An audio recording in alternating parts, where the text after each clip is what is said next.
again for the Southeast Asian Games. Kumusta yung nerves at the moment heading into tomorrow's tournament? Yung nervous nandun talaga eh. Yung nervous nandun talaga.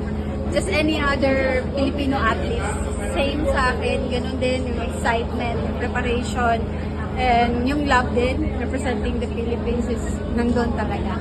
Iba din eh, pag SEA Games ang direct pinupuntahan. Kamusta so far yung yung mga buhat mo the past few weeks, days? Di ba parati ko sinasabi na I will do my best dito sa SEA Games.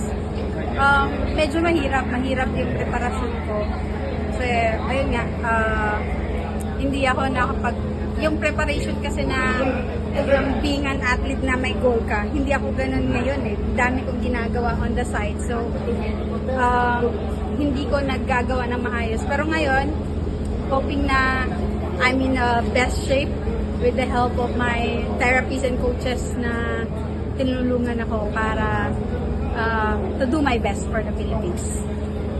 Pag kasi nagko-compete ka, medyo mataas expectation sa Manila, sa Pilipinas, ano lang masasabi mo doon? Sa totoo lang, yes, yun ang iniisip ko. The whole preparation, kasi alam ko yung expectation sa akin ay mataas. So yung pressure din mataas. So yung journey ay hindi ko na-enjoy. Kasi iniisip ko, paano pag hindi ko nagawa ito? Paano pag ito nagkamali ako? So nandun ako sa ganong moment na sabi ko, hindi pa din ganito. I really have to enjoy this moment and be proud na I'm representing Philippines again dito sa Southeast Asia and Southeast Asian Games. And then, ayun, nag-prepare ako for this and kailangan enjoyin ko yung proseso. Enjoyin ko yung moment na nandito ako and makita yung mga athletes na seeing me here is still fighting for the Philippines. I hope na nabigyan din sila ng inspirasyon na not to give up on their dreams. And lahat naman ng laro may kanya-kanyang kwento. Etong kwento, iba din. Yung mga kalaban mo ba, sino ba naman nakikita mong medyo mabigat na kalaban? Or, alam mo kasi yung SEA Games sa atin ay parang Olympics na. So yung nandito ay top 3 sa Olympics. So most of athletes na magko-compete dito ay naglalaro din sa Olympics. So medyo mahirap din sa akin, lahat din sa amin. Kaya makita nyo na yes, 6 athlete, 5-6 athlete lang nandito, pero malalakas ang Indonesia, Thailand, Malaysia, and Vietnam sa weightlifting.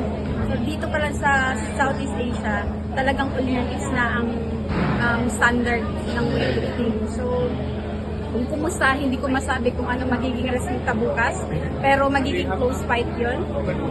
Malamang, alam ko, gagawin ko yung best ko for the Philippines and sobrang excited ako for the Philippines. no promises for gold, ah? No promises for gold, but one thing na sure ko na gagawin ko yung best. Final na lang, thoughts mo doon kay Rose G, she almost had it. Hindi ko din alam eh. Medyo broken-hearted pa ako for Ross G and for the Philippines. But, ayun nga.